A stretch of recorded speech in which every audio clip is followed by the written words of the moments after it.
Hello दोस्तों, welcome back to my channel. ये video रहेगा development class 10th economics chapter का last topic, sustainability of development.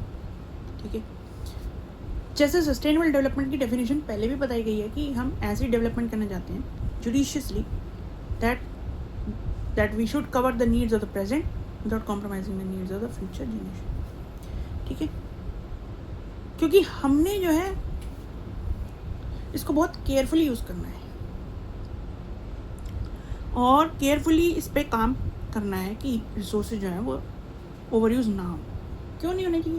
ये देखिए, सपोज कि ये एक कंट्री है, the country is quite a bit developed, बहुत ही डेवलप कंट्री है, लेकिन जिस पेस पे अगर वो आज अगर डेवलप एक कंट्री है, सपोजिंगली अगर वो अगले 10-20 साल यही डेवलपमेंट का लेवल कंटिन्यू करती है तो क्या होगा कि इट्स गुड। लेकिन जो अब हमारे ट्रेंड्स आ रहे हैं after the second half of the 20th century जो आ रही है, वहाँ से हमारे साइंटिस्ट, हमारे जो डिफरेंट एरियाज के फिलोसफर्स हैं, वो हमें वार्निंग दे रहे हैं, कंसिस्टेंटली हमें वार्न कर रहे हैं कि this development is not sustainable. क्यों नहीं है? क्योंकि यहाँ पे क्या हो रहा है, बाय नेचर हम क्या कर रहे हैं, we are over using the resources. ठीक है, we are not giving the time to get it replenished. ठीक है, इसमें एक एग्जांपल आता है, जैसे ग्राउंड वाटर का यूज़ है।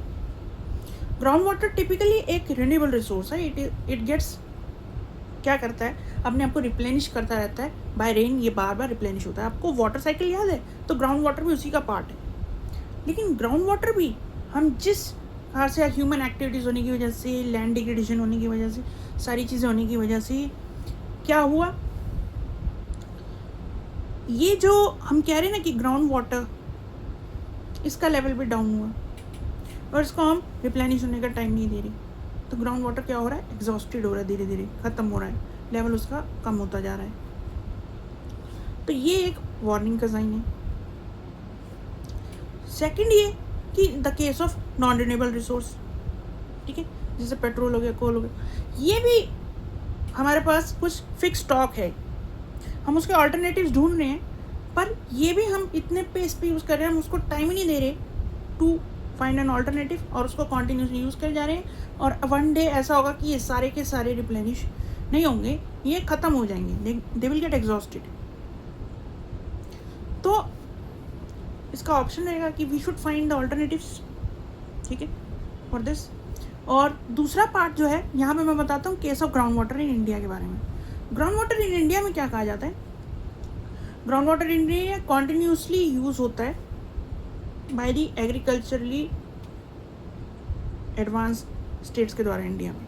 ठीक है, यूपी हो गया, पंजाब हो गया, ऐसे बहुत सारे स्टेट्स हैं जहाँ पे ग्राउंड वाटर का यूज़ एग्रीकल्चर में किया जा रहा है।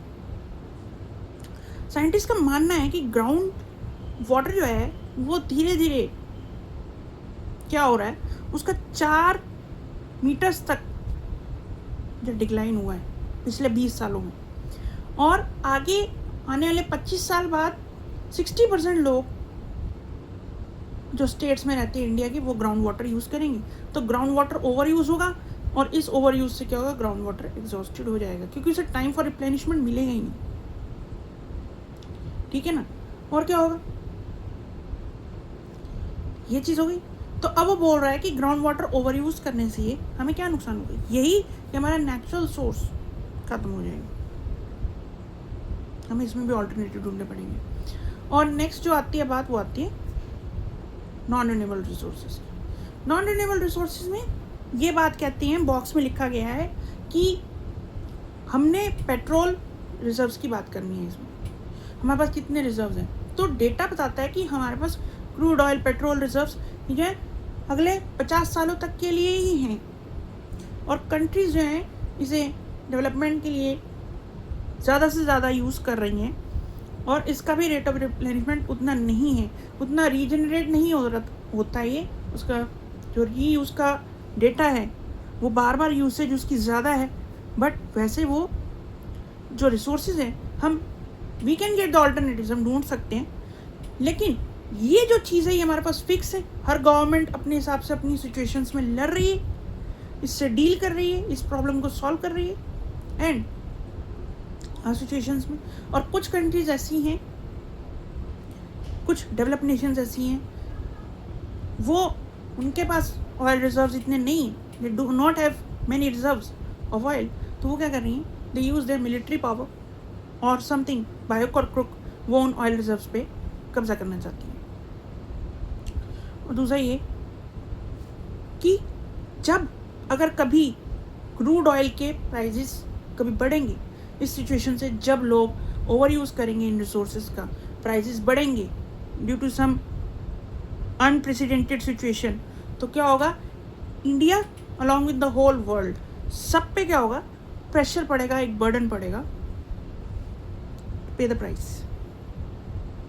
सो ये होता है कि आप अपने रिसोर्सेज पर ध्यान नहीं दे रहे, आप अपनी नीड्स को पूरी करने में इतने वो हो गए बिजी कि आपने ध्यान ही नहीं दिया कि रिसोर्स को सेव भी करना है। सो ये जो रिसोर्स एक्सप्लॉयटेशन है, एंड में ये कहा गया, ये एक्सप्लॉयटेशन क्या होगा, ये एक्सप्लॉयटेशन ऐसी होती है कि सब जगह एक सी होती है, ये किसी की बॉर्डर देख के नहीं रुकती, ये किसी का लैंड देख के नहीं रुकती। तो क्या होगा, ऑल ओवर द वर्ल्ड ये प्रॉब्लम फेस होगी धीरे धीरे, ठीक है। और हम क्या करते हैं, सो आज की जो नीड ऑफ द आवर है वो ये है कि हमें इस सिचुएशन से फाइट करना चाहिए। वी डू हैव टू, ये हमारी नीड ऑफ द आवर है कि हम ऑल्टरनेटिव ढूंढें, जुडिशियसली हम उसे यूज़ करें। सस्टेनेबिलिटी ऑफ डेवलपमेंट का एक नया जो एरिया है, फील्ड है, वो आई है, जिसमें साइंटिस्ट हो गए, फिलोसफर्स हो गए, सारे बड़े बड़े लीडर्स हो गए, वो मिलके यही प्लान्स, स्ट्रैटेजीज लाते हैं जिससे रिसोर्स कंजर्वेशन अच्छे से हो सके, और हम उन ऑल्टरनेटिव प्लान्स पे बात करते हैं, कैसे वर्क करना है उसके एजेंडा सेट करते हैं, कोऑर्डिनेटेडली वर्क करते हैं। क्योंकि ये जो चीज़ है रिसोर्स एक्सप्लॉयटेशन की, रिसोर्स ओवर यूज़ की, ये किसी की ऐसा नहीं है कि अनइक्विटेबल डिस्ट्रीब्यूशन है कि कहीं ज़्यादा है कहीं कम है, होगा तो सारी जगह प्रभाव आएगा। तो इसीलिए सस्टेनेबल डेवलपमेंट और सस्टेनेबिलिटी ऑफ डेवलपमेंट की बात की गई है यहाँ पे। सो दैट्स ऑल दोस्तों, ये चैप्टर की बात है और ये चैप्टर आज ख़त्म होता है। आगे आते रहेंगे और भी चैप्टर्स की वीडियो लेके, तब तक के लिए मेरी तरफ से बाय बाय।